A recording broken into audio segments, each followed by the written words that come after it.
आज आरोग्य विभागाचा आढावा वेगवेगळ्या नाशिकमध्ये इतर जिल्ह्यांमध्ये काही प्रोजेक्ट चालू आहेत त्या संदर्भातही सखोल चर्चा केली आणि याच्यामध्ये जवळपास महाराष्ट्राला मिळालेलं बजेट असतं जे दरवर्षी NHMच्या माध्यमातून ग्रामीण भागात शहरी भागात आरोग्याच्या सुविधा बळकट करण्यासाठी दिलं जातं। त्या संदर्भात नेमकी काय परिस्थिती आहे तर जवळपास 21-22 मध्ये महाराष्ट्राला 4473 कोटी प्राप्त होते।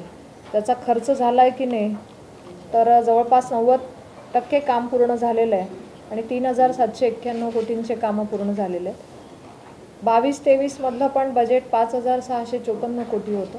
त्यापैकी 4470 कोटींचा खर्च झालेला आहे। 23-24 मध्ये मागच्या वर्षी 6497 करोडला मान्यता मिळाली होती।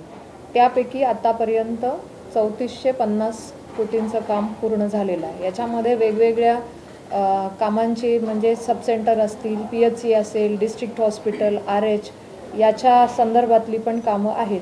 काही कामं प्रस्तावित आहे, काही प्रोग्रेसमध्ये आहेत, पूर्णत्वासकडे काही झालेले आहेत। या माध्यमातून याच्याच बरोबर प्रधानमंत्री Ayushman Bharat health infrastructure mission ही जवळपास 5 वर्षाची एक अशी योजना माननीय पंतप्रधान नरेंद्र मोदीजींच्या नेतृत्वाखाली घेण्यात आली होती की मिशन मोडमध्ये काही प्रमाणात लॅबच्या सुविधा स्ट्रेंथन करण्यासाठी असेल किंवा क्रिटिकल केअर ब्लॉक्सची सुविधा देण्यासाठी असेल त्यासाठी सुद्धा महाराष्ट्राला जवळपास आतापर्यंत 29 कोटींच्या कामामधून IPHL लॅबची सुविधा आहे ती देण्यात आली आहे। 4 जिल्ह्यात ही सुविधा झालेली आहे। क्रिटिकल केअर ब्लॉक्स 18 ठिकाणी 18 जिल्ह्यांमध्ये काम चालू आहे। जसं जसं हे काम पूर्ण होईल तसं पुढच्या कामांना सुद्धा मान्यता मिळणार आहे। ही जवळपास 500 कोटींचा हा प्रोजेक्ट 5 वर्षांमध्ये दिलेला आहे। त्यानंतर जे आमचे हेल्थ अँड वेलनेस सेंटर्स आहेत जे जवळपास महाराष्ट्रामध्ये 11,152 फंक्शनल आहेत आणि ते आता आरोग्य मंदिर म्हणून त्यांची ओळख आणि ज्याच्यामध्ये बेसिक प्रायमरी सुविधा त्या सुविधांमध्ये NCD स्क्रीनिंग चालू आहे ज्याच्यामध्ये डायबिटीजचं स्क्रीनिंग असेल, हायपरटेन्शनचं स्क्रीनिंग केलं जातं आहे जे की गावागावामध्ये लोकांना सुविधा देण्यासाठी गावाजवळच आहेत आणि आज त्या माध्यमातून NCD स्क्रीनिंगच्या माध्यमातून ही डिटेक्शन चालू आहे। त्याचबरोबर कॅन्सरची सुद्धा जवळपास 3 प्रकारचे कॅन्सरसुद्धा त्याच्यामध्ये स्क्रीन केले जातात। Oral cancer, breast cancer, cervical कॅन्सरचं सुद्धा स्क्रीनिंग त्या माध्यमातून केलं जातं। त्याचबरोबर TB स्क्रीनिंग असेल, सिकल सेल ॲनिमिया स्क्रीन असेल ही सुद्धा सुविधा त्या माध्यमातून HWC आरोग्य मंदिरच्या माध्यमातून दिली गेली आहे। काही ठिकाणी पेशंटचा वेळ वाचावा, पैसेही वाचावे म्हणून टेलिकन्सल्टेशनच्या सुविधा सुरू झालेल्या आहेत। गावातला पेशंट डिस्ट्रिक्ट हॉस्पिटल किंवा मेडिकल कॉलेजच्या डॉक्टरांशी जोडला जातो आणि त्या माध्यमातून महाराष्ट्रात सुद्धा जवळपास आतापर्यंत 69 लाख इतक्या टेलिकन्सल्टेशनच्या माध्यमातून पेशंट असेल, patient to doctor, doctor to doctor असे हे टेलिकन्सल्टेशनसुद्धा झालेले आहेत। 15व्या वित्त आयोगातून सुद्धा रुरल अर्बनच्या वेगवेगळ्या ठिकाणी PHCचं बांधकाम असेल, सब सेंटरचं बांधकाम असेल हे सुद्धा जवळपास 1300 करोड प्राप्त होते, त्यातली कामं चालू आहेत। ECRP1, ECRP2 याच्यातनं देखील चांगलं बजेट महाराष्ट्राला मिळालं होतं। जवळपास 1248 कोटी ECRP1 मध्ये मिळाले होते, ते पूर्ण खर्च झालेले आहेत। ECRP2 मध्ये इमर्जन्सी कोविड रिलीफ पॅकेज 2 याच्यामध्ये 1367 कोटी मिळाले होते, त्यापैकी जवळपास 1000 कोटींचं एक्सपेंडिचर झालेलं आहे। आपल्या महाराष्ट्रामध्ये 4 मेडिकल कॉलेजला मान्यता मिळाली होती ज्याच्यामध्ये 600 कोटींचं बजेट होतं आणि ते 4ही सुपर स्पेशालिटी देण्यासाठी होते, त्याचंही काम पूर्ण झालेलं आहे। आणि 2 नवीन मेडिकल कॉलेज गोंदिया आणि नंदुरबार जवळपास त्याला देखील 550 कोटी म्हणजे दोन्ही मिळून 1000 कोटींचं बजेट दिलं होतं, त्यापैकी दोन्हीही पूर्ण झालेले आहेत। नर्सिंग कॉलेजसुद्धा तिथे सरकारने जाहीर केलेल्या बजेटनुसार तिथे ते मान्यता मिळालेली आहे त्याला। या 25 तारखेला माननीय पंतप्रधान जे वेगवेगळ्या ठिकाणी आरोग्याच्या सुविधा देण्यासाठी जी कामं झाली आहेत, मग कुठे मेडिकल कॉलेज आहेत, कुठे एम्स आहेत, कुठे क्रिटिकल केअर ब्लॉक्स आहेत, NHMच्या माध्यमातून RH असेल, सब सेंटर असेल, असे स्ट्रेंथनिंगचे कामं असतील, त्याचे उद्घाटनं होणार आहेत. आणि त्यामध्ये आपल्या महाराष्ट्रातनं नंदुरबारचं मेडिकल कॉलेज जे पूर्ण झालं आहे, मी आत्ता सांगितलं, त्याचंही उद्घाटन होणार आहे. त्याचबरोबर आयुष्यमान भारत हेल्थ इन्फ्रास्ट्रक्चरच्या मिशनमधनं जे क्रिटिकल केअर ब्लॉक 5 झाले त्याचंही या माध्यमातून उद्घाटन होणार आहे. आणि NHMचे वेगवेगळे कामं झालेले आहेत, जवळपास 83 कोटी, त्याचंही उद्घाटन होणार आहे. म्हणजे जवळपास त्या दिवशी 800-850 कोटींच्या कामाचे उद्घाटनं स्वतः PM साहेब करणार आहेत. महाराष्ट्राला वेळोवेळी चांगलं बजेट दिलेलं आहे हेल्थ सुविधा बळकट करण्यासाठी. प्रायमरी लेवल असेल, सेकंडरी असेल किंवा टर्शरी लेवल असेल, त्यासाठी चांगलं बजेट दिलं. परंतु ते गावागावापर्यंत पोहोचवण्यासाठी आणि त्या योजना इम्प्लिमेंट होण्यासाठी हा आजचा रिव्ह्यू होता. आणि त्याचबरोबर सिकल सेल ॲनेमियाच्या बाबतीतही आढावा घेतला. किती स्क्रीनिंग झाले, आपल्याला पुढे भविष्यात अजून किती ठिकाणी ट्रायबल एरियामध्ये पोहोचायचं आहे, यासाठी सुद्धा सरकारने बजेट दिलं आहे. आणि त्या दृष्टीने जवळपास आत्तापर्यंत महाराष्ट्रामध्ये 28 लाख सिकल सेलचं स्क्रीनिंग झालेलं आहे. अजूनही काही गावांमध्ये ते काम वाढवण्याच्या आज सूचना केल्या. TB इलिमिनेशन प्रोग्राममध्ये देखील महाराष्ट्रामध्ये जे नोटिफाईड झालेले पेशंट आहे याची संख्या जवळपास 2 लाखाच्या आसपास मागच्या वर्षीचा आकडा आहे.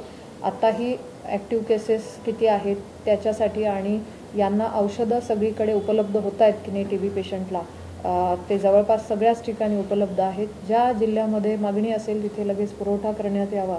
कोणालाही या औषधांपासून वंचित ठेवू नये यासाठी सरकार काम करत आहे. आणि मिशन मोडवर हे काम झालं पाहिजे, एक अवेअरनेस त्याच्यामध्ये आला पाहिजे. या दृष्टीने स्वतः पंतप्रधानसुद्धा वारंवार जनआंदोलन व्हावं या माध्यमातून त्यांनी निर्देश दिलेले आहे आणि त्या दृष्टीने काम चालू आहे. नॅशनल डायलिसिस प्रोग्रामच्या माध्यमातून सर्व जिल्ह्यांमध्ये डायलिसिस युनिट्स काम करत आहेत आणि जिथे गरज आहे तिथे अजून हे वाढवण्यातसुद्धा येतील. मला वाटतं वेगवेगळ्या माध्यमातून प्रधानमंत्री जनआरोग्य योजनासारखी महत्त्वाची योजना जी आहे, ज्याच्यामध्ये 5 लाखापर्यंतचा इन्शुरन्सच्या माध्यमातून पेशंटला मदत मिळते, त्याचाही महाराष्ट्रामध्ये जवळपास आत्तापर्यंत 24 लाख बेनिफिशरीज पेशंटनी ती योजनेचा वापर केलेला आहे. आणि जवळपास याचं बजेट ओव्हरऑल बघितलं तर 8,500 करोडपर्यंतचं बजेट वेगवेगळ्या शस्त्रक्रिया असतील, मेडिसिन्स असतील त्यासाठी दिलेलं आहे. हे महाराष्ट्रातले आपल्याकडचे बेनिफिशरी जे आहेत, जे आयडेंटिफाईड आहे 2011च्या सेन्सेक्सनुसार, तर ते आहेत 3,26,00,000, जवळपास 3.25 कोटींची संख्या आहे. आणि त्याचंही कार्ड डिस्ट्रीब्युशनचं काम चालू आहे. सरकारने एक ॲप बनवलेला आहे आणि त्या ॲपच्या माध्यमातून सुद्धा तुम्ही आधार नंबर टाकून तुम्ही त्याच्यावर शोधू शकतात पेशंटचं नाव आहे का आणि कुठला जिल्हा, कुठलं गाव, त्याचे सगळे डिटेल्स त्याच्यामध्ये येतात. आपल्या माध्यमातून मी ही पण विनंती करते की नाव शोधण्यासाठी सुद्धा त्या ॲपचा वापर करा. ज्यांना त्याच्यातले डिटेल्स हवे असतील त्या ॲपच्या माध्यमातून ते कार्डसुद्धा ते जनरेट करू शकतात. कार्ड जरी नाही मिळालं तरी एम्पॅनल्ड हॉस्पिटलमध्ये किंवा कुठल्याही गव्हर्नमेंटच्या हॉस्पिटलमध्ये प्रधानमंत्री जनआरोग्य योजनेच्या माध्यमातून मदत नक्की मिळेल. आणि जवळपास 1000पेक्षा जास्त हॉस्पिटल आपल्याकडे एम्पॅनल्ड आहेत. वेगवेगळ्या योजना चांगल्या इम्प्लिमेंट झाल्या पाहिजे यासाठी सरकार सातत्याने प्रयत्न करत आहे.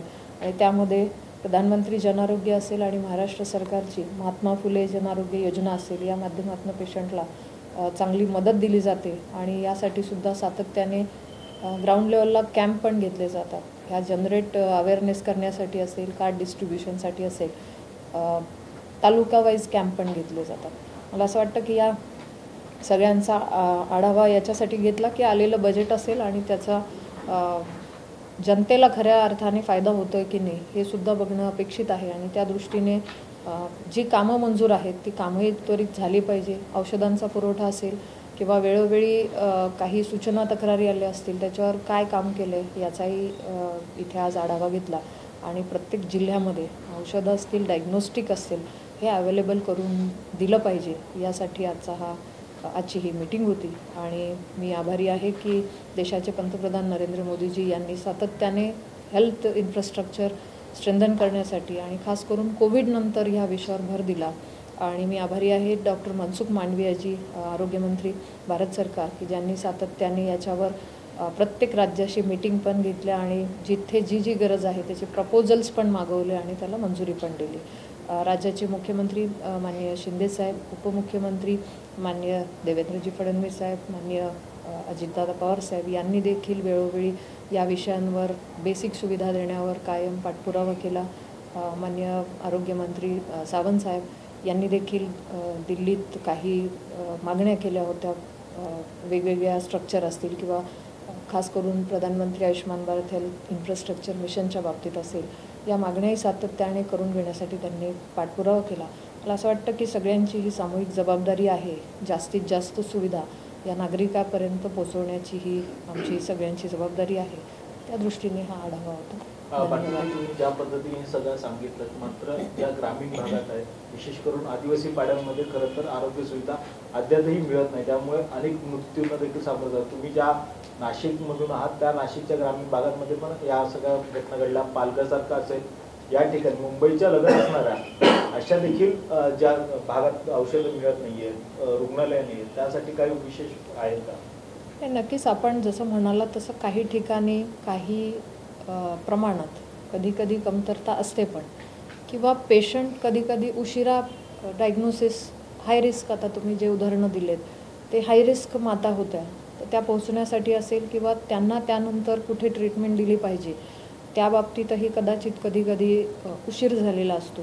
आणि ॲनेमियाच्या बाबतीत ॲनेमिक माता असतात ज्या की औषधं दिल्यानंतरही फार विशेष त्याच्यामध्ये इम्प्रूव्हमेंट होत नाही. अशी केस वाईज स्टडीज जेव्हा आम्ही करतो तर तेव्हा मला वाटतं त्या दोन्ही बाबतीत कुठेतरी तो अवेअरनेस कमी जाणवतो. म्हणजे मी स्वतः काही असे पेशंट बघितले, एक डॉक्टर म्हणून, डॉक्टर असताना पेशंटच्या सुरुवातीच्या हिस्ट्रीमध्ये की पेशंटला ANC चेकअपमध्ये ॲनेमिक असताना पण औषधं दिली गेली नाही, घेतली नाही आहेत, मातेने खाल्ली नाही आहेत, आणि मग त्याचा परिणाम असा होतो की डिलिव्हरीच्या वेळेस ती माता इमर्जन्सी लँडअप ती केस होते. तर मला असं वाटतं की अवेअरनेस असेल, योग्य काळजी घेणं असेल, त्या दृष्टीने सरकार प्रयत्न करत आहे. परंतु आज अवेअरनेसच्या माध्यमातून एक त्या फॅमिलीचंही त्या मातेवर तेवढं लक्ष असणं गरजेचं आहे.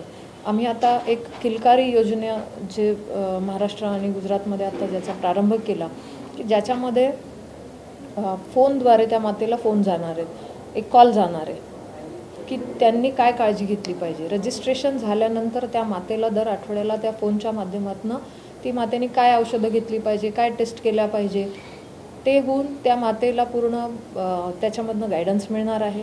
आणि त्यानंतर बाळ 1 वर्षाचं होईपर्यंत त्या मातेला त्या फोनच्या माध्यमातून ती मदत मिळणार आहे. मला असं वाटतं की असे वेगवेगळे नाविन्यपूर्ण प्रोजेक्ट्स येणंही गरजेचं आहे. मातांची, बालकांची काळजी घेण्यासाठी पण सर्व प्रयत्न चालू आहेत, वेगवेगळ्या योजना पण येत आहेत. आणि आत्ता जो NFHS 5चा सर्वे झाला त्याच्यामध्ये मॅटर्नल मॉर्टेलिटी रेट ही कमी करण्यासाठी जे प्रयत्न केले तर ते कमी होताना दिसतात. इन्स्टिट्यूशनल डिलिव्हरीचं प्रमाण वाढलेलं आहे, त्याच्यामुळे सुद्धा मॅटर्नल मॉर्टॅलिटी रेट कमी होतो आणि इन्फंट मॉर्टॅलिटी रेट पण कमी होताना दिसतो. नक्कीच सगळ्या गोष्टी सगळ्या ठिकाणी पुरेपूर असतील किंवा एकदमच असतील असं माझं म्हणणं बिलकुलच नाही आहे. परंतु आज जिथे गरज आहे, जसं मी उदाहरण दिलं टेलिकन्सल्टेशन, आज टेलिकन्सल्टेशनमधून तुम्हाला डायरेक्ट एक्सपर्टीशी बोलणं होतं. मला वाटतं ह्या सुविधा वाढवण्यातूनच एक प्रकारची चांगली मदत त्या पेशंटला होईल. या सगळ्या सुविधा सांगतायत, मात्र ज्या ठिकाणी रुग्णालय आहे त्या ठिकाणी पोहोचण्यासाठीच खरं तर रस्ते नसतात आणि त्याच्यामुळे हा जास्त प्रमाणात आदिवासी पाड्यामध्ये मृत्यूंचे प्रमाण दिसून आलेले आहे. हां, त्याच्यासाठी सुद्धा राज्य सरकारने मध्यंतरी सांगितलं आहे की आम्ही जास्तीत जास्त त्या वाड्यापाड्यावर रस्त्या बनवण्यासाठी सुद्धा बजेट देणार आहोत. त्या दृष्टीनेही आदिवासी विभाग काम करत आहे. PWD मिनिस्टरनी देखील सांगितलं होतं. मला असं वाटतं की कनेक्टिव्हिटीसाठी तर सरकार काम करत आहे, परंतु प्रत्यक्षात त्या ANC चेकअप असेल, आमचा RCH पोर्टल आहे.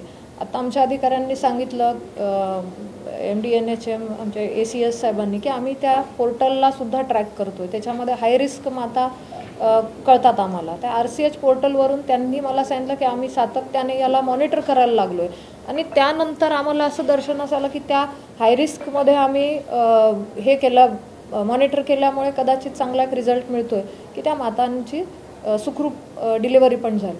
हाय रिस्कला मॉनिटर करणं पण एक चॅलेंज आहे आणि त्यासाठी सरकार काम करते, त्यासाठी डॉक्टरांची मदत होते. तुम्ही जसं म्हणालात की रस्त्यांच्या सुविधा, तर त्या मातेला आधीच तिथे आणून ॲडमिट करणं, तिची जेव्हा डिलिव्हरीची डेट असते त्याच्या आधीच तिला सेफली आणून तिला डिलिव्हरीसाठी तिथे ॲडमिट करणं, याचीसुद्धा मदत केली जाते. आमच्या आशाताई काम करत आहेत. आज आमच्या आशाताईंच्या माध्यमातून घरोघरी त्या पोचतात, पण त्यांचीही मदत घेतली जाते. मला असं वाटतं सगळ्या दृष्टीने काम करत आहोत. काही ठिकाणी बाईक ॲम्ब्युलन्सचा प्रस्ताव आला होता, मला वाटतं तो पण सरकारने त्यालाही मान्यता दिलेली आहे की ज्या बाईक ॲम्ब्युलन्सच्या माध्यमातून ती सर्व्हिस मिळेल.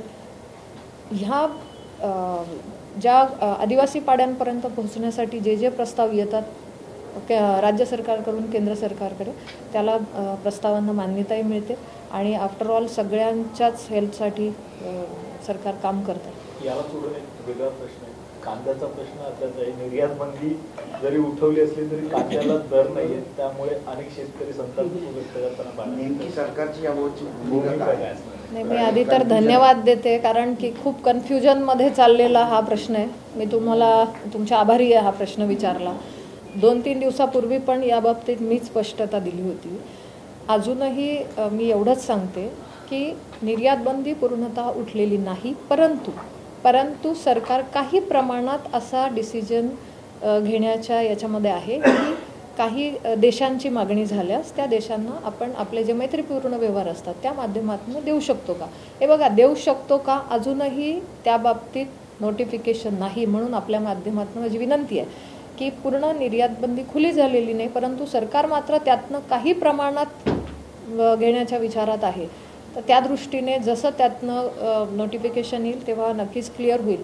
परंतु कुठेतरी चुकीच्या बातम्या लागतात आणि मग परत तो एक प्रकारचा एक वेगळा रोष शेतकरी बांधवांमध्ये येतो किंवा गैरसमज निर्माण होतात. तर मी धन्यवाद देते की आपल्या माध्यमातून किमान ही तरी क्लिअरिटी झाली. आणि जसं सरकार सातत्याने भाव जेव्हा कमी होतात तेव्हा वेगवेगळ्या एजन्सीच्या माध्यमातून खरेदी करते, नाफेड असेल, NCCF असेल, तर त्यासाठी सुद्धा ते खरेदी करण्यासाठी सुद्धा त्यांनी ती केलेली आहे. नक्कीच आम्ही सुद्धा मागणी केली, मी सुद्धा मागणी केली. मी सुद्धा माननीय पियुष गोयल साहेबांना भेटले. मी पण शेतकऱ्यांशी चर्चा करून त्यांच्यापर्यंत ही माहिती दिलेली आहे. पण त्या बाबतीत सरकार विचाराधीन आहे. काही केंद्रीय पथकही ग्राउंडला जाऊन काही कमिट्या माध्यमात ती पण एक चर्चा चालू आहे. सरकारी जे शेतकऱ्यांचं आंदोलन सुरू आहे, विरोधक आरोप करत आहेत की शेतकऱ्यांच्या प्रश्नांबाबत सरकार गंभीर नाही, केंद्र सरकार. बघा, मी स्वतःच एक खासदार म्हणून जेव्हा पार्लमेंटमध्ये गेले आणि जेव्हा अशा प्रकारचे आरोप होत होते आणि जेव्हा कांदा प्रश्नावर गंभीर चर्चा चालू होती, तेव्हा राहुल गांधीच काँग्रेसचे खासदार महंगी हो गई प्याज म्हणून वॉकआउट करत बाहेर गेले. हे कुठलं काळजीचं सरकार आहे, शेतकऱ्यांची बाजू घेणारे सरकार आहे, हा प्रश्न मला पडला. आत्तासुद्धा ह्या पार्लमेंट सेशनमध्ये मल्लिकार्जुन खरगेजी, विरोधी पक्षनेते, ज्यांनी आता भाषण केलं त्याच्यामध्ये सुद्धा त्यांनी प्याज बहुत महंगी हो गई आहे असं म्हणून ते चॅलेंज करतात सरकारला, विद्यमान सरकारला. आता मला असं वाटतं की हे सदनात वेगळी भाषा बोलतात, बाहेर आल्यावर वेगळी भाषा बोलतात. इकडे शेतकरी विरोधात स्टेटमेंट देतात, बाहेर आल्यावर वेगळं. त्यांची वेगवेगळी आंदोलनं आहेत कांदा महाग झाल्यावर, आणि हे कुठलं शेतकऱ्यांची बाजू घेऊन बोलतात. माझं तर स्पष्ट मत आहे की जे बोललेत ते पार्लमेंटमध्ये त्याचं स्पष्टीकरण त्यांनी द्यावं. कुठल्या शेतकरी मुद्द्यांवर त्यांनी आतापर्यंत सरकारला सपोर्ट केला आहे. अहो, शेतकरी प्रश्नांवर पार्लमेंटमध्ये जेव्हा जेव्हा चर्चा झाल्या तेव्हा हे सगळे विरोधी बाहेर निघून जात होते, वॉकआउट करून बाजूला जात होते. सरकार वारंवार त्यांना विनंती करत होतं की इथे चर्चा करा, परंतु दुर्दैवाने त्यांना कुठल्याही चर्चा करायच्या नाही आहेत. त्यांना फक्त आंदोलनामधून दिशाभूल करायचं आहे. आणि भारतीय जनता पार्टीचं सरकार आहे किंवा नरेंद्र मोदीजींचं सरकार आज अनेक चांगले निर्णय घेत आहेत. शेतकऱ्यांसाठी अनेक चांगले निर्णय घेतले त्यांनी. कृषी सन्मान योजना असेल, कृषी सिंचाई योजना असेल, वेगवेगळ्या माध्यमातून आता ड्रोन टेक्नॉलॉजीचा पण वापर असेल, अशा अनेक योजना आहेत. परंतु कुठेतरी हे काम सामान्य जनतेपर्यंत पोहोचू द्यायचं नाही, त्यांची दिशाभूल करायची, आणि म्हणून कदाचित अशा प्रकारचे वेगवेगळे स्टेटमेंट चुकीचे स्टेटमेंटे देऊन शेतकऱ्यांची दिशाभूल करत आहेत. परंतु शेतकऱ्यांचा विश्वास माननीय नरेंद्र मोदीजींवर आहे आणि त्यांना मात्र शेतकऱ्यांना हा विश्वास आहे आणि म्हणून त्याची चिंता विरोधकांना असल्यामुळे ते अशा प्रकारची दिशाभूल करतात. मॅडम, मुंबईतील वाड्या 90 वर्ष जुनं वाड्या रुग्णालय बंद पडण्याच्या अवस्थेमध्ये आहे. काय मुंबईतील वाड्या रुग्णालयाचे 90 वर्ष जुनं रुग्णालय बंद पडण्याच्या अवस्थेत आहे. तिथे सतत औषध तुटवडा असतो आणि जे राज्य सरकारने महानगरपालिकेचं कामाच्या वेतन दिलं जातं ते 5वे वेतनाप्रमाणे दिलं जातं, ती तुटून दिलं जातं. या बाबतीत मी माहिती घेते कारण मला वाटतं हा 10 कोटी 10 लाख रुपये अजून येणं बाकी आहे. राज्य सरकारच्या माध्यमातून याची माहिती घेते मी, त्याविषयी मग मी बोलेन, मला ही कल्पना नाही. भारती हिंदी में बताइए, किसानों का आंदोलन चल रहा है, 250 से ज्यादा किसान जख्मी हो चुके हैं, किसान की मौत हुई है, कई पुलिस वाले भी जख्मी हुए.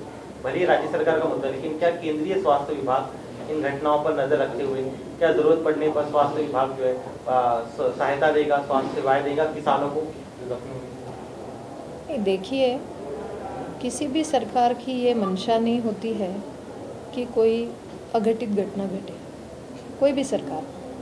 और जहाँ तक मैं बात कहूँ कि हमारी सरकार ने लगातार किसानों के साथ पहले दिन से ही बैठकें शुरू की है. केंद्रीय कृषि मंत्री अर्जुन मुंडा जी, अन्य मंत्री पीयूष गोयल जी, उन्होंने लगातार वो बैठकें भी की है. किसानों के साथ अच्छी सकारात्मक चर्चा भी चल रही है, लेकिन फिर भी कुछ गलत तरीके से जो ऐसी घटनाएं घट रही है, मुझे लगता है कि एक सकारात्मकता से और शांतिपूर्ण चर्चा से उसमें अगर हल निकल सकता है तो ये करने की आवश्यकता नहीं है. लेकिन फिर भी कुछ गलत तरीके से, जैसे मैंने कहा कि भ्रम फैलाया जा रहा है और इस दिशा में गलत तरीके से ये गलत बातें शुरू हो गई है, तो मुझे लगता है कि इसमें हल निकले. बिल्कुल हमारी सरकार चर्चा के लिए तैयार है. हमारे माननीय मंत्री जी वहाँ पे पहुँचे थे, 2-3 बार मीटिंगें हुई थी. अब भी लगातार उनका कहना है कि हम चर्चा के लिए तैयार है. तो चर्चा से हल निकलेगा और ज़रूर निकलेगा, और किसानों के लिए ही सरकार ने अनेक ऐसे निर्णय लिए. तो मुझे लगता है कि उसमें ज़रूर, और जैसा आपने कहा तो उसमें स्वास्थ्य विभाग तो हर एक की मदद के लिए है, चाहे वो किसान हो, युवा हो, महिला हो, हर एक के लिए हम काम करने के लिए हमारा दायित्व है. तो मुझे लगता है कि हम सभी एक सबका साथ, सबका विकास, सबका विश्वास और सबका प्रयास की संकल्पना से काम करने वाले हम सभी चाहते हैं कि हम सब एक साथ इसमें हल निकालेंगे. विपक्ष की तरफ से एक आरोप लगाया है कि जनरल डायर की सरकार है जो किसानों पर गोलियां बरसा रही है. देखिए, अगर आपको विपक्ष की बात ही निकालनी है तो इमरजेंसी के बारे में इतिहास में गए तो इमरजेंसी किसने लगवाई थी, ये भी मुद्दा मेरे मन में आ रहा है. ऐसी अनेक घटनाओं के सब लोग साक्षी. आप तो मीडिया से आते हैं, उस समय मीडिया को क्या कितना मतलब एक तरीके का सब जेल भरो चल रहा था. तो मुझे लगता है विपक्ष ने इतिहास में भी जाके खोजना चाहिए. और ये नरेंद्र मोदी जी की सरकार है, ये सबका साथ लेके काम करने वाली सरकार है और अच्छी तरह से देश की तरक्की हो रही है. आज इस देश का नाम, इसके प्रतिमा बढ़ाने का काम माननीय नरेंद्र मोदी जी ने किया है. ग्लोबल लेवल में आज भारत की सराहना हो रही है. आत्मनिर्भर भारत का उदाहरण प्रस्तुत किया है भारत ने 220 करोड़ वैक्सीन देके. अगर अच्छी बातें ग्लोबल लेवल पे भारत उभरती हुई आज भारत की प्रतिमा हो रही है, तो कुछ बातें शायद ये विपक्ष को अच्छी नहीं लग रही होंगी. तो इसमें रुकावट डालने के लिए इस तरीके के आरोप विपक्ष कर रहा है, लेकिन जनता जानती है, जनता मानती है और जनता का विश्वास माननीय प्रधानमंत्री नरेंद्र मोदी जी पर है और लोगों का साथ भी है. तो मुझे लगता है कि विपक्ष तो, जैसे आप इंडी का, हम तो घमंडिया गठबंधन किस तरीके से टूट रहा है हर एक राज्य में, तो उसी से लोग जान गए हैं. मुझे लगता है इस पे ज़्यादा बोलने की आवश्यकता नहीं. Thank you. हिंदी में बताइए किस उद्देश्य से ये रिव्यू मीटिंग की गई थी और प्रधानमंत्री जो फैसिलिटीज इनॉग्रेट करेंगे 25 को, उसमें से महाराष्ट्र से कौन से प्रोजेक्ट्स होंगे? देखिए, मैंने डिटेल विस्तार में बात की है कि ये मीटिंग जो हुई है, ये बजट दिया जाता है हेल्थ डिपार्टमेंट से हर एक राज्य को. तो आज महाराष्ट्र राज्य को कितना कैसे बजट मिला है, जो भी लास्ट ईयर में 6,000 करोड़ से ज़्यादा राशि मिली है, तो उसमें कितना काम हुआ है, क्या चल रहा है, कितना खर्चा हुआ है, इसके बारे में डिटेल चर्चा हुई। NHM के माध्यम से मिला हुआ बजट, उसके अलावा प्रधानमंत्री Ayushman Bharat health infrastructure mission, जो मिशन मोड पे हर एक ज़िले को स्ट्रेंथन करेगा। लैब सुविधा, क्रिटिकल केयर ब्लॉक, ऐसी सुविधा है कि जिसमें हर एक ज़िले को 1 करोड़ कम से कम लैब के लिए मिलेगा। तो सोचिए, भारत भर में पूरे ज़िलों को कम से कम 1 करोड़ हर एक ज़िले को। तो हमने देखा कोरोना के समय में हमें किस तरीके की दिक्कतें आ रही थी इन्वेस्टिगेशन को लेके। तो ऐसा ना हो भविष्य में, अगर कुछ पैंडेमिक कोई डिज़ास्टर हो तो इस तरीके की दिक्कत आए। तो प्रधानमंत्री जी ने कहा है कि हर एक ज़िले में ऐसी लैब खड़ी रहे, और जो महाराष्ट्र में भी वो काम हो रहा है। तो अब तक उस योजना के माध्यम से 29 करोड़ का काम शुरू है, जिसमें क्रिटिकल केयर ब्लॉक्स 18, IPHL जो लैब है वो 4, उसका काम चल रहा है। लगभग 75% काम पूरा हुआ है। उसके अलावा हमारे 11,000 से ज़्यादा हेल्थ एंड वेलनेस सेंटर, जो आरोग्य मंदिर है, वो फंक्शनल है। 15 फाइनेंस का 1300 करोड़ का बजट है, उसके भी काम चल रहे हैं to strengthen the sub centres, EHC, RH। ECRP 1, ECRP 2 का भी बजट दिया था, उसका भी काम लगभग 90% हो गया है। उसके अलावा महाराष्ट्र को जो मेडिकल कॉलेज मिले थे, सुपर स्पेशलिटी में 4 मेडिकल कॉलेज मिले थे, जो कि 600 करोड़ का बजट दिया था। 2 नए मेडिकल कॉलेज, जिसको लगभग 1000 करोड़ का बजट दोनों मिला के है, गोंदिया और नंदुरबार। और नर्सिंग कॉलेज भी उसके साथ जोड़ा गया है नए बजट में। और इस बार जो आपने कहा कि प्रधानमंत्री जी जो 25 तारीख को इनॉग्रेट करेंगे, वो है एक मेडिकल कॉलेज का इनॉग्रेशन नंदुरबार का।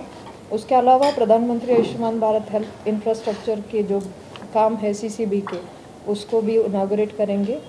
और NHM के अलग अलग 9 यूनिट्स के काम, तो लगभग 800 साढ़े 800 करोड़ का काम उस दिन इनॉग्रेशन के लिए माननीय प्रधानमंत्री जी द्वारा किया जाएगा।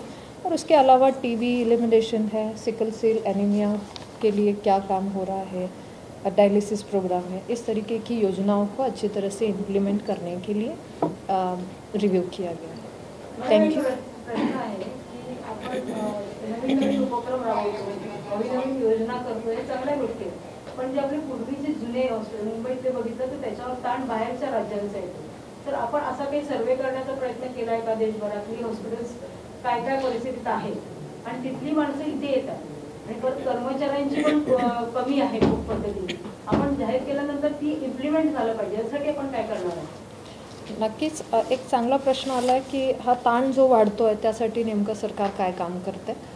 शहरांचं विस्तारीकरण होतं आहे किंवा जी आहेत ती हॉस्पिटल पुरेशी नाही आहेत. नक्कीच याचा गेल्या 10 वर्षामध्ये चांगला एक ॲनालिसिस झाला. कुठल्या ठिकाणी लोकसंख्यावाईज किती सुविधा असल्या पाहिजेत, डॉक्टर्सची संख्या असेल, नर्सची, पॅरामेडिक्सची संख्या असेल, त्या दृष्टीने पूर्ण 10 वर्षामध्ये ही कामाला गती दिली गेली. आणि मी एवढं सांगते की 2014 पूर्वी जर 387 मेडिकल कॉलेज होते ते वाढून आता 700पेक्षा जास्त झाले, मोर दॅन 700. तर जवळपास डबलचे मेडिकल कॉलेजची संख्या वाढवण्यात आलेली आहे. जे पूर्वी एक दिल्ली एम्स आपण ऐकत असाल, आता जवळपास 22 ठिकाणी एम्सला प्रत्येक राज्यामध्ये आपण मंजुरी दिलेली आहे, ते पण काम चालू आहे. त्याच्यामध्ये महाराष्ट्रामध्ये नागपूर एम्स फंक्शनल झालेलं. अशा प्रकारची स्ट्रक्चर वाढवणं, मेडिकल कॉलेज वाढवणं, सुपर स्पेशालिटी ब्लॉक वाढवणं आणि या माध्यमातून UG सीट्स, PG सीट्स म्हणजे फक्त सुविधा नाही तर मेडिकल एज्युकेशनची पण सुविधा वाढवण्याचं काम सरकारने केलं आहे. जे जवळपास 54,000 MBBSचे सीट्स होते ते वाढून आज 1 लाखपेक्षा जास्त सीट्स वाढवले. जे PG सीट्स आमच्याकडे 34,000 होते ते वाढून आज आम्ही 60,000च्या पुढे गेलो. सो लगभग डबल काम झालेलं आहे. याचा ओव्हरऑल तुम्ही म्हणालात त्या प्रश्नाचं उत्तर हे आहे की दोन्ही गोष्टींकडे लक्ष देणं गरजेचं आहे. भविष्यात डॉक्टरची पण संख्या वाढवली पाहिजे कारण वॅकन्सी तुम्हाला बॅलन्स करायची आहे. आणि दुसरं गोष्ट गुड सर्व्हिस, चांगलं तुमची ट्रीटमेंटची सुविधा, तो टर्शरी केअरला सरकार फोकस करतं आहे. याच्या व्यतिरिक्त कॅन्सर इन्स्टिट्यूटची सुद्धा सरकारने उपलब्धी वाढवलेली आहे. मला असं वाटतं वेगवेगळ्या सेक्टरमध्ये ही कामं पूर्ण राज्यांमध्ये चालू आहेत आणि त्याच्यासाठीच हा रिव्ह्यू आहे की नेमकं आपल्या इथे काय डिमांड आहे. आणि खास करून मुंबईसारख्या ठिकाणी जिथे आपण अगदी बरोबर म्हणालात की खूप चांगली म्हणजे खूप लोक येतात आणि तिथे सेवा बळकट करण्यासाठी, तर नक्कीच इथे सुद्धा सरकारने तसा रिव्ह्यू घेतलेला आहे. इवन आता मेडिकल कॉलेजला सुद्धा आम्ही प्रमोट करतो. एवढे संख्या वाढणं म्हणजे जे संख्या चांगली काम करत आहेत, जे प्रायव्हेट सेक्टर, त्याला पण आपण प्रमोट करतो. तर या दृष्टीने सरकारचं दोन्ही बाबतीत गुड एज्युकेशन आणि गुड हेल्थकेअरच्या दृष्टीने अफोर्डेबल आणि ॲक्सेसिबल हेल्थकेअरला प्रमोट केलं जातं. मैम हिंदी में जानना चाहेंगे जो कंफ्यूजन क्रिएट हुआ है जो ऑनियन एक्सपोर्ट में, उसके बारे में क्या कहना चाहेंगे? देखिए, कन्फ्यूजन में ना रहे, मैं आपके माध्यम से सभी किसान भाइयों को ये स्पष्टता देना चाहती हूँ कि सरकार का विचार है कि अगर कुछ देश के डिमांड है तो उस पर गवर्नमेंट टू गवर्नमेंट क्या वो एक्सपोर्ट कर सकते हैं क्या, अभी तक उस पर फाइनल कुछ अंतिम निर्णय हुआ नहीं है. ये चर्चा हो रही है, लेकिन कुछ लोगों ने जिस तरीके से इस भ्रम को फैलाया है कि निर्यात अभी खुली नहीं हुई, तो बिल्कुल नहीं. इस पर चर्चा जारी है और चर्चा को आगे लेके जाने के लिए हम भी सब प्रयास में हैं, उसको हम भी फॉलोअप कर रहे हैं. तो मुझे लगता है कि किसानों के हित में अगर अच्छा कुछ हो रहा है तो कृपया विपक्ष उसमें गलतियाँ मतलब भ्रम न फैलाए. जो हो रहा है अच्छा हो रहा है. एक्सपोर्ट करने की दिशा में अगर कुछ गवर्नमेंट टू गवर्नमेंट भी सोच विचार हो रहा है तो हम सब ने मिलके उसको सपोर्ट करना चाहिए, ना कि भ्रम फैलाना चाहिए. तो मुझे लगता है कि इस दिशा में सरकार ने स्पष्टता भी दी है कि पूरा का पूरा निर्यात नहीं खुलने वाला, लेकिन कुछ हद तक कुछ सोच विचार हो सकता है. कब तक होगा? तो मैंने यही कहा कि ये तो चर्चा गवर्नमेंट टू गवर्नमेंट आता है तो उस देश से भी बात होनी होती है. जो हमारे जिन देशों के साथ जो डिमांड है उनकी डिमांड भी देखना चाहिए. तो मुझे लगता है ये तो कुछ तुरंत वाली बात नहीं है, इसमें थोड़ा समय तो लगेगा. आफ्टर ऑल वो डिमांड भी देखना होता है. तो मुझे लगता है कि इस बारे में सरकार अच्छे से सोच रही है और सकारात्मक दृष्टि से सोच रही है. Thank you so much. धन्यवाद.